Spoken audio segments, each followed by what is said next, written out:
Oh man, they do. Hello! Hi everybody. We are back. Wednesday Wellness. Wednesday's back. Wednesday's back. It's been a little while since you've gotten to see our live faces. Mm-hmm. I'm sure you missed us. I've missed us. I mean, we've been talking into a blank abyss. Into the void. Yeah. But we have a diaper drive going on right now, so we want to talk about that a little bit. We have a diaper drive going on with Gold Coast Doulas. They host every year. Yeah, this is their 7th year doing it. It's our 5th year doing it with them. And we collect the most diapers of anyone else. It's also a great time to start care because we offer a no-charge initial exam in exchange for donation of diapers. So one of the reasons why we collect so many, but also because we just have like a rockin' community that loves to donate and support the community and stuff too. Yeah, so if you... even if you're not a patient, but you have you want to donate diapers, you can drop them off here. If you have open diapers that your kid's grown out of, they take open diaper packages. Or like clean, like used cloth diapers. Cloth diapers, so like your kids aren't using them anymore and you're done having kiddos. You take cloth diapers. Yeah. And wipes. They take wipes too, right? Yeah, wipes too. Yeah. And they go to families in need, which is awesome. Like there's no support for families that need diapers. So so it goes to Nestle's Diaper Bank in Holland. And then they pack them up and ship them to families that need them. Yeah, so you can drop them off here if you are a patient. It would go till October 2nd. Yep.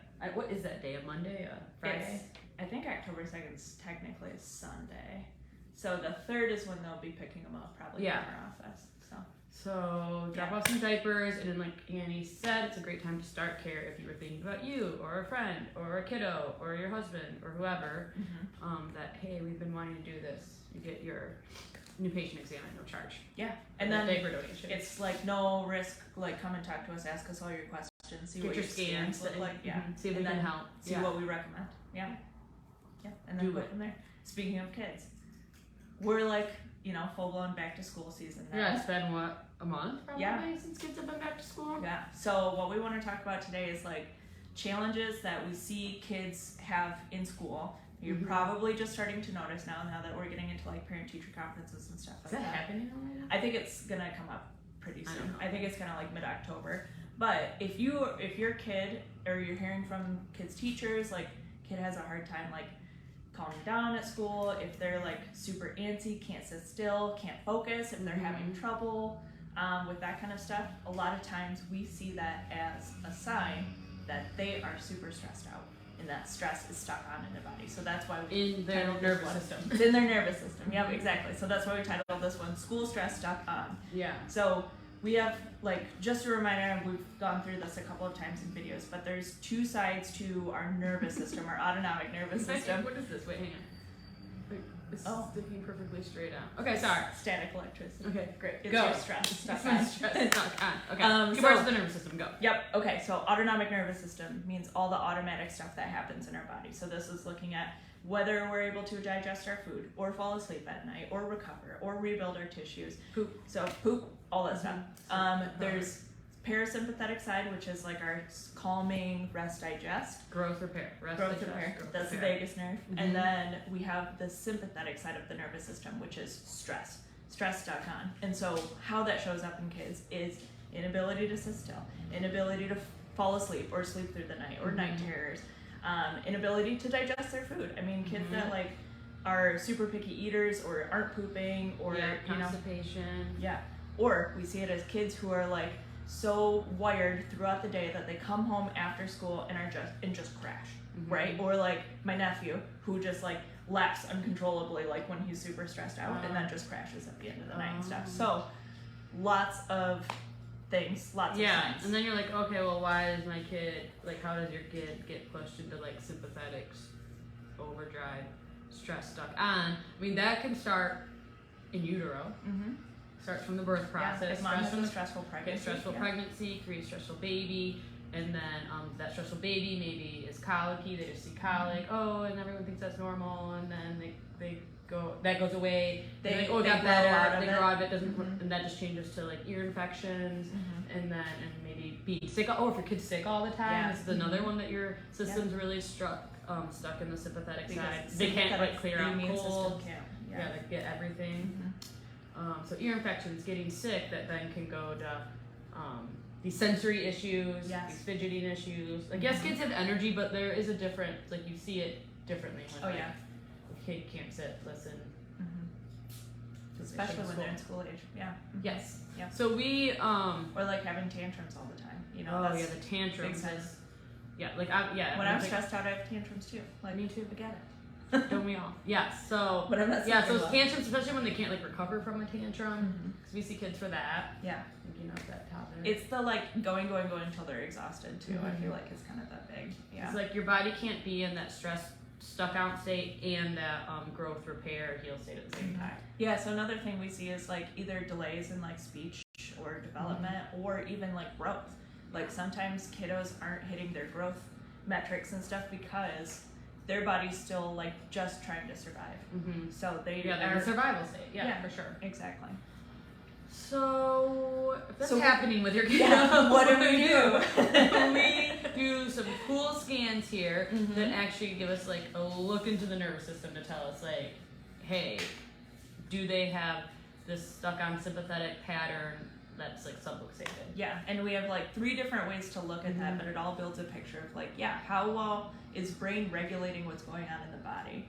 So one of the big ones that we see with like that stress stuck on, especially in kiddos, is the electromyography. So this is showing us like the kids just sitting still while we're doing it, if they can sit still. Sometimes they're fidgety for those scans too, but that's also a sign.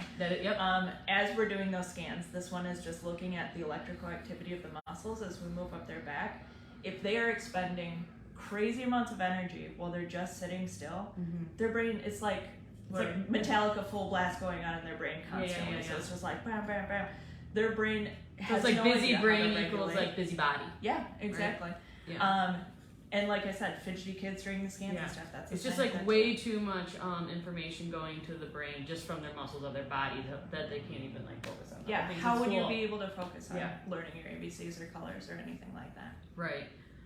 So we do those scans to look at that. We also like listen to your story. Like another big thing is like, hey, do they have that story of mom stressful pregnancy, stressful, difficult labor, and then had all these issues maybe as infants and toddlers too, right? That's a pretty good like, okay, we've had this like story going on for a while. Exactly. Which it is a common story, unfortunately. That everyone thinks is normal. Yeah. So then with the cool thing about what we do is we do those scans, we adjust these kids. What that adjustment does is it sends feedback to the brain so that the brain can better regulate what's happening in their body, so it can better regulate that muscle tone, it can better regulate their digestive system, their nervous system, their immune system, all these like systems of their body.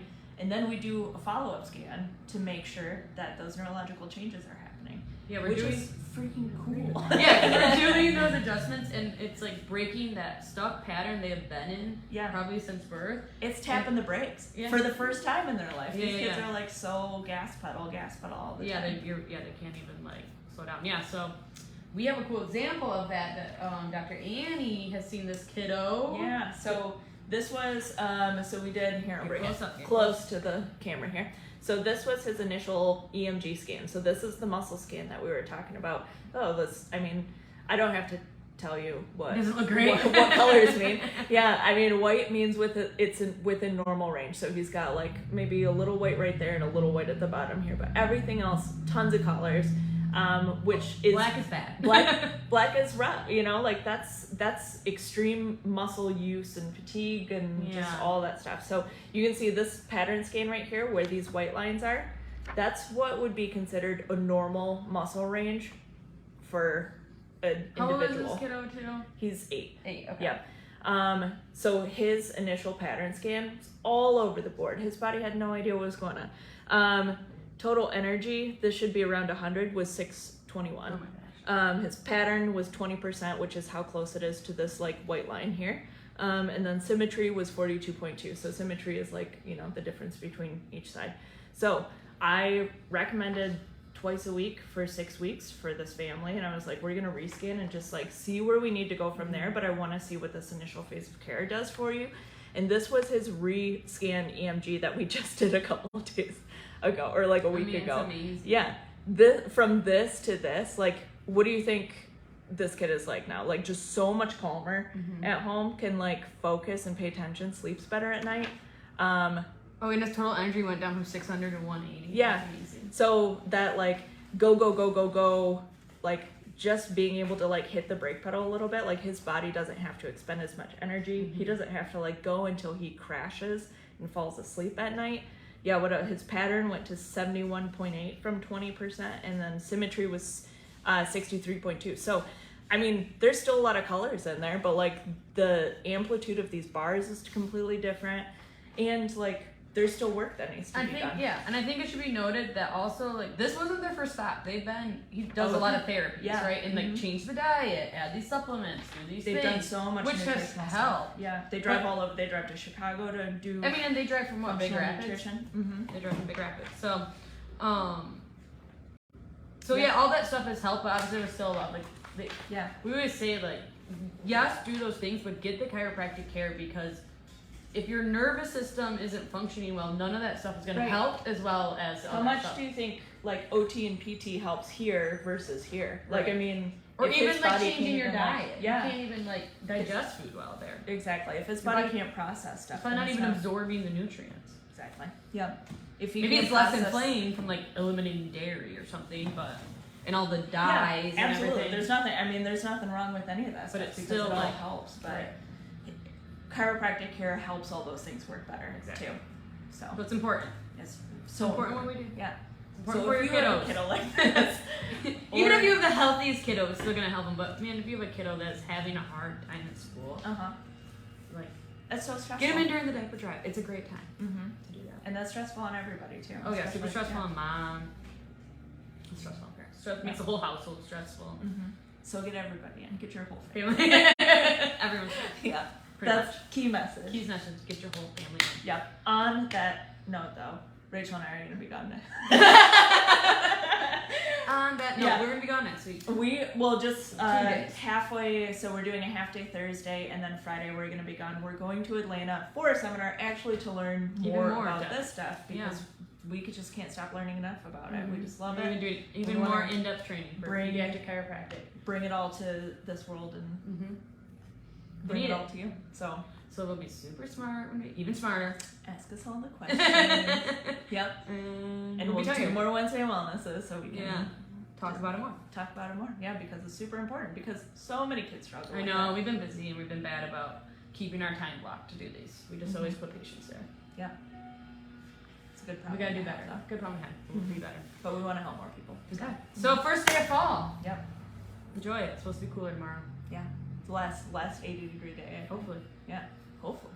Whoa! I love summer, but I'm ready for fall. A nice fall. Sunny fall. Not a rainy fall. There's no secret that I love fall. Yeah. I'm ready for it. All right. Have a great day. Bye, guys. Let us know if you have questions. Yeah. Okay. See ya. Bye. Adam's got his proposal written up. Now he needs to take pictures tomorrow. Stress.on a couple of times, and the first time I thought you said stress.com.